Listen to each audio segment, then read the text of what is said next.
Si vous ne savez pas de quoi il s'agit, c'est un livre, on a déjà beaucoup parlé depuis 2 mois, qui a pour titre De la lumière à l'oubli. Et le thème du livre, c'est la fragilité de la notoriété, qu'on soit un homme politique, on le voit en ce moment, qu'on soit un chanteur, qu'on soit un acteur, une actrice, ou un personnage de télévision, ou un sportif. Qu'est-ce qui se passe quand la lumière s'éteint? Qu'est-ce qui se passe quand les électeurs votent plus pour vous? Les spectateurs viennent plus vous applaudir, vous vendez plus de disques, vous n'avez plus d'audience à la télévision, et vous n'êtes plus titulaire dans une équipe de foot, vous êtes remplaçant.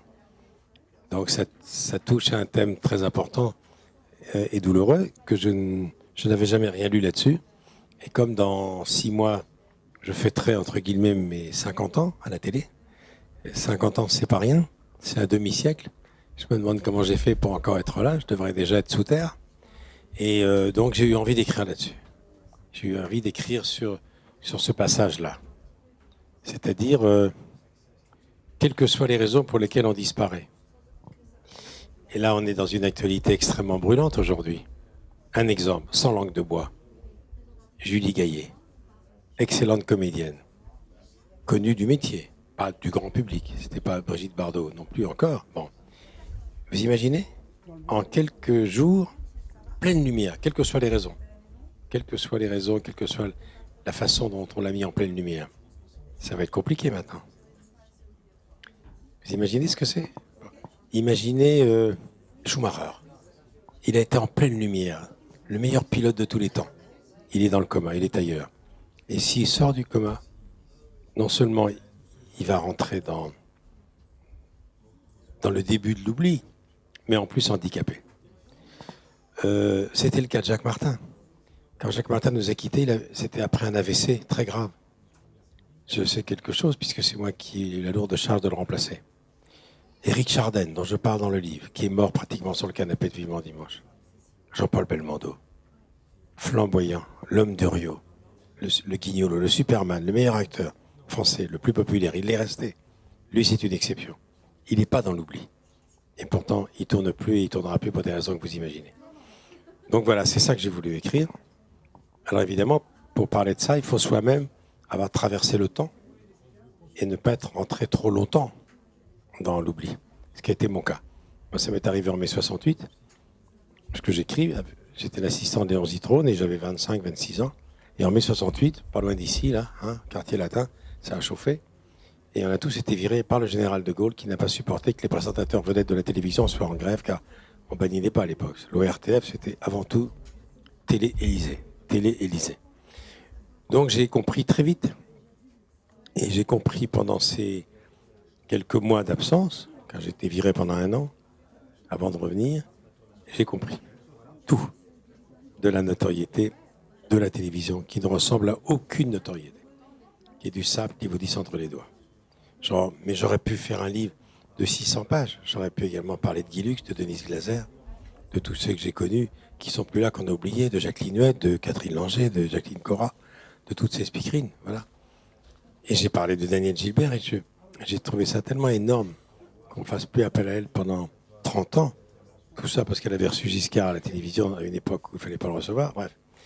Et je lui avais promis un jour à l'antenne chez Morandini qu'elle viendrait, donc j'ai fait un Vivement Dimanche avec elle. Ben, c'était très émouvant. Le retour de Dorothée était très émouvant. Dorothée qui a été une étoile incroyable. Et puis voilà, le temps passe. Donc c'est un livre qui est un livre de devoir de mémoire, qui est un livre testament. Et si un jour la télévision s'arrête, et ça va m'arriver un jour, peut-être plus vite que je l'imagine, puisque j'en ai vu tellement, il n'y a aucune raison que ça ne m'arrive pas à moi. Mais je sais maintenant. Maintenant, si ça m'arrive, je sais. J'ai préparé. Oui, j'ai préparé déjà avec ma chienne, on en a parlé longtemps, et ma femme aussi. J'ai préparé la suite. Je sais que ça ne me manquera pas parce que je ferai autre chose. J'écrirai. J'écrirai, je ferai de la radio, je continuerai à faire du sport, je continuerai à piloter, je voyagerai, et puis je vous verrai. Alors, dans ce livre qui fait près de 400 pages, il y a une vingtaine de chapitres, et chaque chapitre est présenté par une chanson. Par un refrain et un couplet d'une chanson qui a rapport avec le thème. Je voyais déjà, évidemment, d'Aznavour. Ce livre aurait pu s'appeler Je me voyais déjà. Sauf que lui, le héros avec son costume bleu qui attend la gloire dans Je me voyais déjà, il n'a jamais pu entrer dans la lumière. Il attend la gloire et il n'arrive pas. La bohème, Aznavour. Mais il y a également Star, la chanson de Lama qui explique ce que c'est qu'être star. Il y a également les trompettes de la renommée de Brassens. Il y a également Entrer dans la lumière, qui est une chanson de Patricia Cass. Il y a également la façon que les gens célèbres ont de parler d'eux et de ne penser qu'à eux. C'est un égo-système pour faire un jeu de mots. L'ego est surdimensionné dans nos métiers. Donc c'est pour ça qu'il y a un extrait d'une chanson de Béard, Parlez-moi de moi, il n'y a que ça qui m'intéresse. C'est la chanson de Béard. Et puis, évidemment, il y a Nous nous reverrons un jour ou l'autre, hommage à Le Luron. Et la préface de ce livre, c'est une chanson que vous connaissez d'Alain Souchon, Quand je serai KO. Quand je serai KO, je serai tombé des phonos, est-ce que tu m'aimeras encore? C'est un beau sujet. Parce que quand ça ne marche plus, souvent on se retrouve bien seul. Ceux et celles qui étaient là au début s'en vont, attirés par la lumière d'un autre. Donc c'est d'une grande cruauté. Et puis il y a la chanson la plus importante, juste un refrain, un couplet, que j'aurais rêvé d'écrire, qui est la chanson de Barbara, Ma plus belle histoire d'amour, parce qu'à la fin de nos carrières, si vous demandez à n'importe quel chanteur, n'importe quel écrivain, n'importe quel acteur ou, entre guillemets, vedette de télévision, quel est son souvenir le plus fort, ben c'est ce que je vis aujourd'hui avec vous. C'est que notre plus belle histoire d'amour à nous, c'est quand même vous. Parce que si vous n'êtes pas là, on n'existe pas. Et d'ailleurs, vous allez être très présent dans mon prochain livre, sur lequel je réfléchis pendant 2 ans, dont le titre sera Dans le regard des autres. Je raconterai ce que j'ai lu dans vos regards et je vais essayer de deviner ce que vous lisez dans le mien, sachant qu'on ne se voit jamais avec le regard des autres. Voilà, maintenant je vais vous signer mon livre.